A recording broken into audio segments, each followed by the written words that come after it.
Bonjour à tous et à toutes, je suis ravie de vous retrouver pour cette nouvelle vidéo. Aujourd'hui, je suis avec Pascale Millier, qui est présidente du laboratoire de Va, et avec elle, nous allons échanger sur les élixirs floraux, les fleurs de Bach, comprendre un petit peu quel est l'intérêt de les utiliser dans notre quotidien. Donc bonjour Pascale. Bonjour Christelle. Je suis ravie d'être avec toi. Alors j'avais envie d'échanger avec toi au sujet des élixirs, parce que pour moi, tu es une professionnelle des élixirs.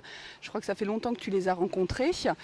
Oui, alors l'histoire de ma rencontre avec les élixirs floraux, elle date de 1993, quand j'étais enceinte de mon dernier fils, que j'exerçais encore à l'époque dans ma pharmacie d'officine dans l'Ain, et que j'ai été victime d'un braquage en plein jour qui, bien entendu, m'a mise dans un état émotionnel que je n'arrivais plus du tout à régulariser dans les semaines qui ont suivi, jusqu'à ce qu'une amie pharmacien, conseillère en élixirs floraux, me conseille de prendre Étoile de Bethléem et Marronnier rouge, parce qu'elle avait compris que il y avait eu un choc fort évidemment, mais il y avait aussi et surtout le souci que je me faisais, non pas pour moi mais pour mon bébé, et l'élixir floral de Marronnier rouge m'a ramené dans un état de calme intérieur. Donc comme je suis de nature curieuse, que je suis homéopathe de cœur, je me suis vivement intéressée à ces petites fleurs, et la vie n'a fait que m'amener des occasions d'approfondir, puisque j'ai passé une année en Angleterre où j'ai pu découvrir la méthode du docteur Bach et d'harmonisation émotionnelle avec les fleurs sur place en Angleterre, avant de continuer et de consacrer, on peut dire, ma vie professionnelle à la recherche et au développement de nouveaux élixirs floraux. Parce que les émotions font la une de nos quotidiens, mais pas seulement. C'est vraiment important aujourd'hui de pouvoir exprimer ces émotions et en tirer le meilleur. Émotion, ça vient de ex movere, c'est vraiment pouvoir dire à l'extérieur et évoluer, transformer ces émotions pour mieux vivre le quotidien. C'est ce que permettent les élixirs floraux. Ok, donc tu as passé une année pour découvrir la méthode de Bach. C'est lui qui est à l'origine des élixirs floraux. Il était avant-gardiste, parce que Bach, c'est quelle année?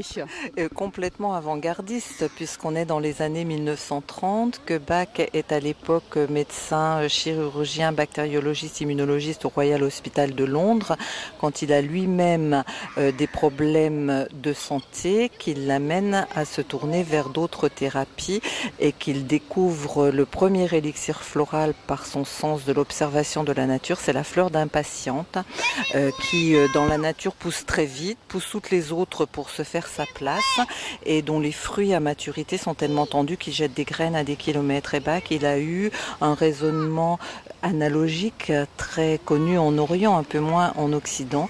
Il s'est dit, mais dans ma salle d'attente, j'ai des personnes qui sont exactement comme cette fleur. Et en tant qu'homéopathe, il a préparé une trituration homéopathique de fleurs d'impatience avant au fil de son expérimentation, d'arriver à une méthode qui lui est propre et qui est vraiment innovante, qui est l'infusion solaire des fleurs, qui est une méthode tout en subtilité et en délicatesse, qui préserve le message de la fleur. Okay.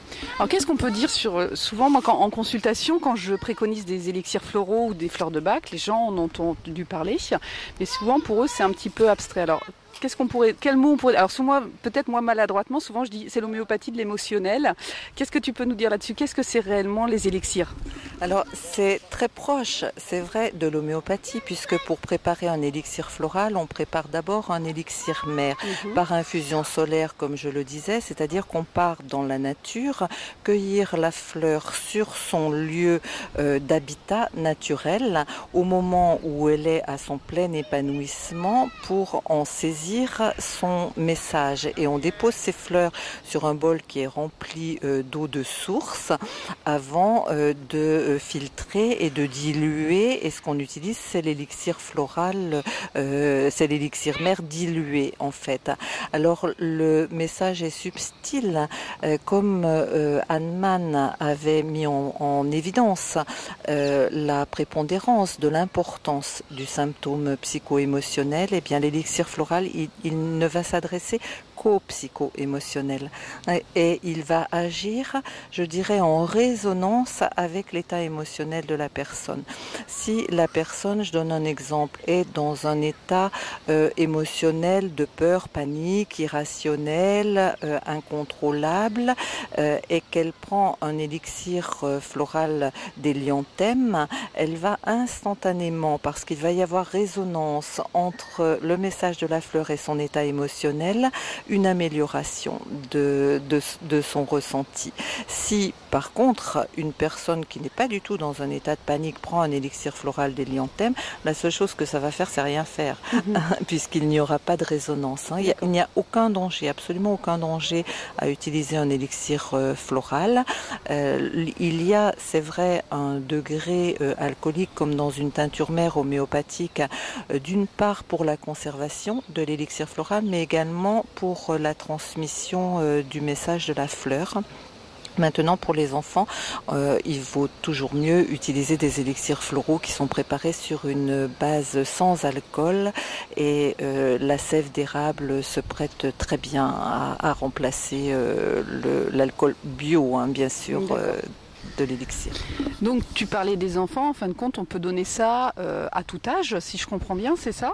C'est-à-dire du tout petit, parce que les enfants, les bébés ont des émotions, de la personne âgée, c'est pour tout le monde? On peut donner l'élixir floral absolument à tout le monde, c'est pour ça qu'ils ont une place dans la pharmacie familiale, parce que si on ne veut pas le donner par voie orale, à un bébé par exemple, on va mettre 10 gouttes d'un élixir dans l'eau du bain, ou bien on va l'utiliser en massage directement sur certains points du corps, en particulier les thérapeutes ou les médecins qui travaillent en médecine énergétique choisissent un endroit du corps en lien avec l'élixir. Si par exemple c'est un élixir floral de camomille qui est indiqué pour un état d'énervement, de nervosité importante chez un enfant, on connaît camomilla pour les poussées dentaires, et bien l'élixir floral de camomille, il va aussi agir pour apaiser un enfant qui a une nervosité importante. Un adulte aussi, bien entendu, eh bien, on peut appliquer 1 ou 2 gouttes de l'élixir sur le plexus et masser doucement, tranquillement cet endroit du corps.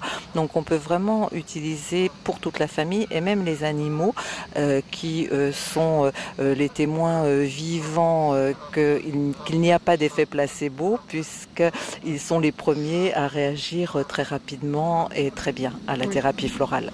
J'ai testé pour un cochon d'âne qui avait eu un choc brutal avec la terre, et c'est vrai que ça lui a fait beaucoup de bien. Ce que je voulais te demander aussi, alors on parle de fleurs de bac, on parle d'élixirs floraux.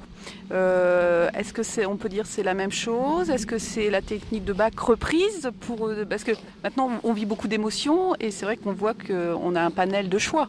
Donc la différence entre les deux. Voilà. Alors il n'y a aucune différence dans le mode de préparation. L'appellation fleur de bac est restée pour les 38 élixirs floraux que Bach lui-même a préparés, et pour son célébrissime mélange de 5 élixirs floraux à utiliser en cas de crise ou d'urgence émotionnelle.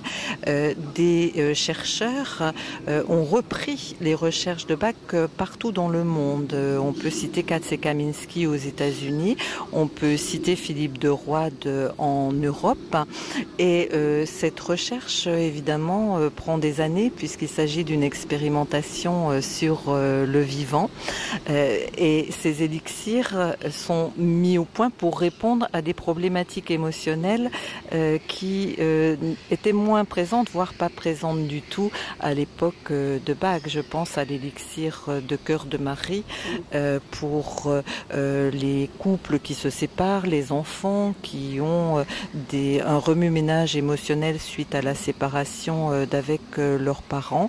Cœur de Marie a émergé à ce moment-là. Quel conseil tu pourrais donner aux gens, parce qu'on parle d'émotions? Des fois, on a des réactions, mais on ne comprend pas toujours l'émotion qui est derrière. Bon, je pense que quand c'est profond, on va orienter vers quelqu'un qui a les compétences de nous prendre en charge. Mais on va dire pour des bobos émotionnels du quotidien, est-ce que tu as un conseil pour comment on peut trouver Parce que tu disais, si on ne prend pas la bonne fleur, on ne va pas avoir le résultat. Ça va rien faire de plus sur nous, mais on n'aura pas cette émotion qui va être apaisée. Est-ce que toi, tu aurais un conseil à nous donner sur comment je peux repérer Est-ce qu'il y a des petits trucs et astuces pour repérer l'émotion qui, en fin de compte, a engendré, qui engendre ce malaise? Oui, alors la première chose à laquelle je pense, c'est prendre soin de soi et de ses émotions, être attentif à ce qui se passe intérieurement et qui crée un mal-être. Alors quelquefois, il y a un mal-être et effectivement, on ne sait pas pourquoi. Donc prendre le temps, je sais que c'est difficile aujourd'hui, mais ça me paraît très important, prendre le temps de se poser, de fermer les yeux peut-être et d'écouter, de voir à un autre niveau que le niveau de voir comme je te vois là, comme je vois ce magnifique environnement du parc de Vincennes, voir ce qui se passe à l'intérieur de soi et laisser venir et accepter et à ce moment-là, chercher quel est l'élixir qui va être le plus proche. C'est comme traduire, quand je choisis des élixirs pour moi-même, je cherche à traduire mon état émotionnel en fleurs, comme une peinture. Alors ça peut être 1, 2, 3, 4 fleurs, rarement plus de 7, parce qu'après on ne sait plus ce qu'on fait.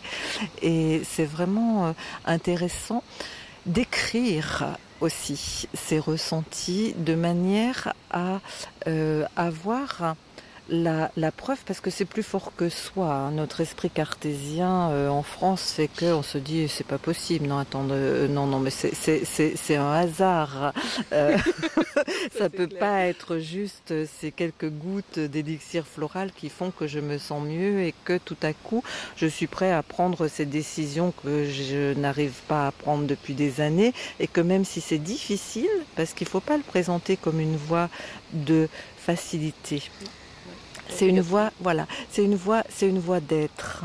Hein, c'est une voie de faciliter le chemin et de suivre son propre chemin de vie. Oui. Ouvrir les consciences peut-être, ou avoir une vision peut-être un peu plus globale de ce qu'on avait au départ sur dans la subtilité de nos vies, je pense que ça va être clair. Alors, autre question que j'avais envie de te poser, on a eu le changement d'horaire, la luminosité est en train de baisser, beaucoup de gens se plaignent d'être fatigués, d'avoir ce qu'on appelle la dépression saisonnière. Je pense qu'en élixir de floraux, tu aurais des conseils à nous donner là-dessus. Ah oui, carrément. Maintenant, spontanément, et le premier élixir auquel je pense, c'est l'élixir de millepertuis. D'une façon générale, je dirais tous les élixirs floraux qui sont préparés l'été, avec des fleurs d'été, quand la luminosité et la chaleur est à son optimum, à son apogée. Ces élixirs-là, ils vont nous faire particulièrement du bien pour retrouver la chaleur et la lumière intérieure. Alors, le millepertuis, tout le monde connaît, millepertuis sauvage qui fleurit à la Saint-Jean et qui a une luminosité vraiment extraordinaire et qui se prend principalement à cette période de l'année. Okay. Toutes les personnes qui sont sensibles au changement de temps. Alors, une autre fleur, parce qu'on parle changement, hein, le mot changement en lui-même fait penser à une fleur de bac très connue qui est l'élixir floral de noyer, en anglais walnut, pour toutes les hypersensibilités qui sont dues à un changement, que ce soit un changement d'heure, un changement de pays, un changement d'école, un déménagement. Donc c'est une fleur qui accompagne toutes les hypersensibilités liées à un changement ou à une transformation. D'accord. Alors, puisque tu parles de changement, j'allais rebondir dessus, au sujet des enfants aussi, parce que on voit que les enfants, il était temps que les vacances arrivent, on leur demande beaucoup, il y a eu le changement de rythme avec ces 4 jours et demi qui apparemment fait beaucoup de débats. On voit les enfants aussi qui ont du mal à s'adapter, à qui on demande beaucoup sur le temps scolaire, sur l'apprentissage. Est-ce que pour eux, tu aurais une fleur qui te vient à l'esprit ? Alors écoute, la première fleur qui me vient à l'esprit au moment de la rentrée scolaire, c'est encore l'élixir de noyer pour l'adaptation au changement. Et après, tout dépend de l'enfant. C'est l'intérêt de la thérapie florale, c'est aussi de personnaliser. Si l'enfant est fatigué parce qu'il manque de confiance en lui, craintif, on va s'orienter vers un élixir floral de mimulus jaune ou de bouton d'or. Si c'est parce que l'enfant à un excès de stimulation intellectuelle, on va plutôt regarder à restaurer sa vitalité sur ce plan-là avec un élixir floral de capucine. Si l'enfant est hyperactif, ne pouvant plus se poser parce qu'entraîné dans des rythmes pas possibles, on va regarder justement du côté de l'élixir floral d'impatiente ou de camomille ou de lavande. Je pense que c'est assez large. C'est assez large par rapport à cette pression des rythmes et cette difficulté à tout faire. Moi, je trouve que le noyer, la menthe poivrée est un élixir qui permet de clarifier et de pouvoir poser les choses. Super, je crois qu'avec Pascal, on a mieux compris à quoi servaient les élixirs floraux et les fleurs de bac pour les bobos du quotidien au niveau émotionnel. Ce que je vous conseille, si vous voulez en savoir un petit peu plus sur les fleurs de bac déjà, eh bien vous avez le livre de Pascal. Écoutez, je vous remercie de votre écoute et je vous dis à bientôt. Merci Pascal. Merci Christelle. Et puis à bientôt. Bonne découverte.